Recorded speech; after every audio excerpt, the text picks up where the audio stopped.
Good morning, afternoon, or evening. My name is Vinny Vodri, and I'm here to talk to you about how and why track and field can use technology more in their training, in their recovery from injuries, and in all aspects of the sport. So, I am specifically talking about Marquette University's track and field program. As a member myself, there's a lot of firsthand experience. And also, the program is the largest sports team on Marquette's campus. Yet there's not a lot of technology being used. The only technology that is used to record any kind of workouts or movements is in our weight room, where the velocity of the bar is measured. But even there, it's only during certain lifts like squats, bench press, other Olympic style lifts. Um, So the capability there is fairly limited, and it's mostly used just as a baseline to determine how good an athlete is feeling that day. If their velocity is way down on a certain lift, maybe there's something wrong, whether it's they didn't get enough sleep or they skipped breakfast or something's hurting, there's something off with them. But otherwise, it's just kind of used to know where an athlete stands. Now, the track and field team is one of the most frequent visitors to the training room, which is where you go to get treatment if you're hurt, uh, whether it's a rolled ankle, sore muscle. There are various treatments that you can get, but the reason that track and field is the most frequent visitor is not because they're the largest team on campus, because there are a lot of athletes who have been repeat visitors for months, a couple of them years if they've been here for long enough. And they go in, they get it patched up or fixed up, and then they go out and they re-aggravate it, and it's just a nonstop process of fix it, break it, fix it, break it. And so this leads to athletes being frustrated because they're not progressing as quickly or as much as they feel they could or should, whether it's in their performance or in their recovery process from injury. And with proper application, there are technologies that can be used to improve data collection, storage, and analysis about an athlete to increase the athlete's performance and decrease their injury rate and severity, as well as decrease the amount of time required to recover from injury. So the data, it can be collected through a small sensor shown here.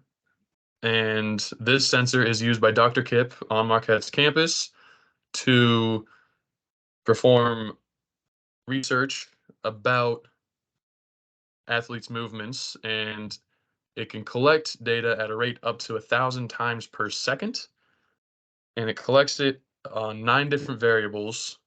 So there's the X, Y, and Z directions. So forward, backward, side to side, up and down.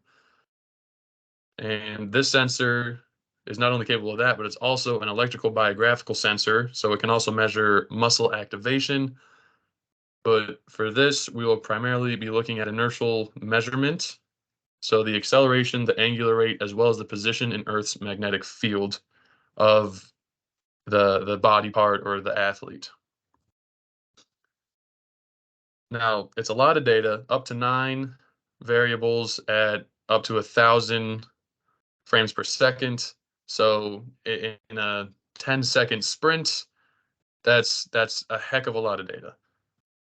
And so we need something that's capable of storing a lot of data and being able to manipulate the data easily.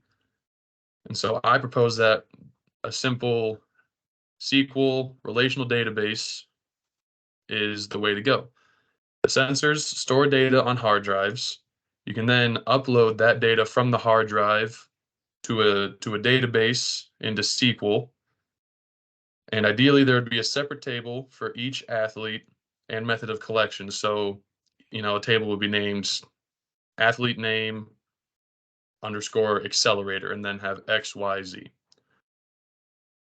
And the other advantage of this is that for visualization and analytical purposes, you can connect to Power BI very, very easily.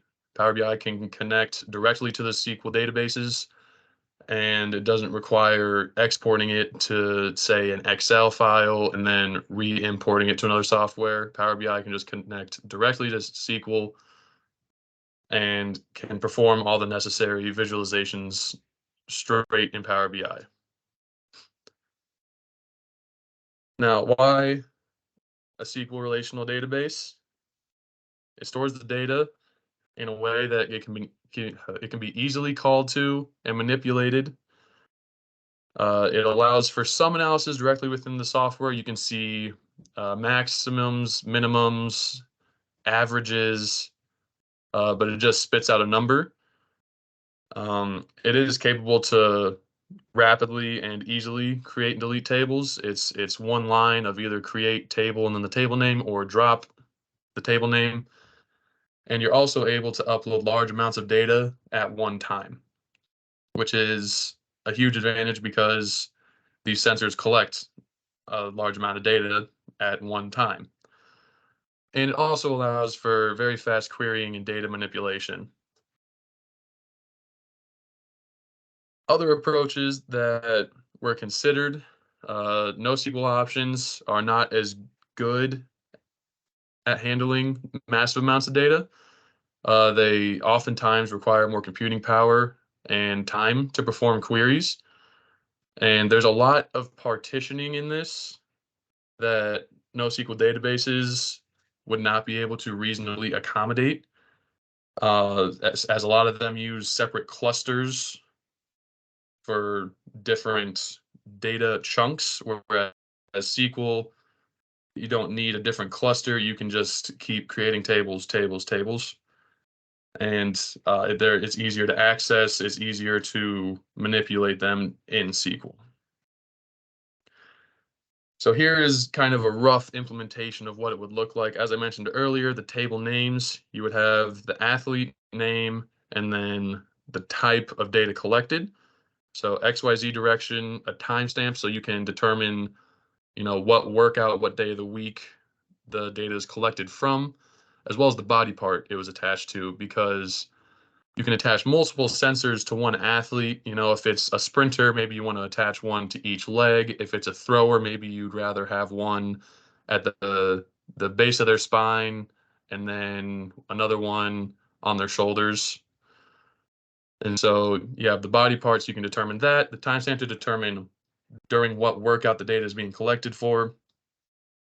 And then just each time data is uploaded, it uploads in this format. And from here, a lot of manipulations can be done. Data can be stored for as long or as little as the coaches and administration would like, depending on their cost, wants, and needs. And in the lower right, we have a simple Power BI dashboard example. This example is about phone data, but it can easily be seen that data can be pulled in here from SQL and it can be displayed. They have it displayed by year. You can maybe display it per workout or per week, their increases, decreases. Maybe one week, their legs are not moving very fast, but the next week they are. And this is also convenient because you can go and cross-reference this with their performances and say, wow, this week you were feeling really good. Your acceleration was through the roof. And sure enough, you check the performance at that week's track meet and they set a PR. And now this also offers advantages in that Power BI also allows querying and data manipulation within the app itself.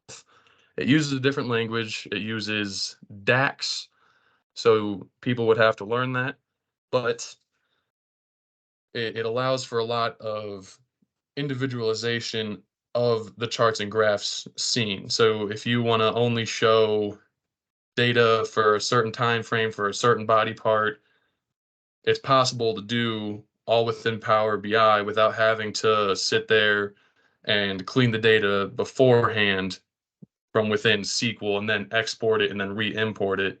You just connect Power BI directly to the database. and then you can start dragging and dropping what charts you want where, what data you want where, and then if something doesn't look quite right or you want it to look a little different, it's very, very easy to go in, write a couple queries here and there, and change it around from within Power BI without having to go back and change the source material, which is very convenient.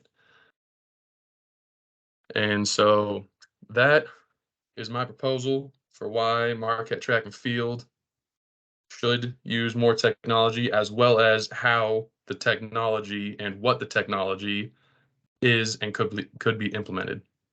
Thank you.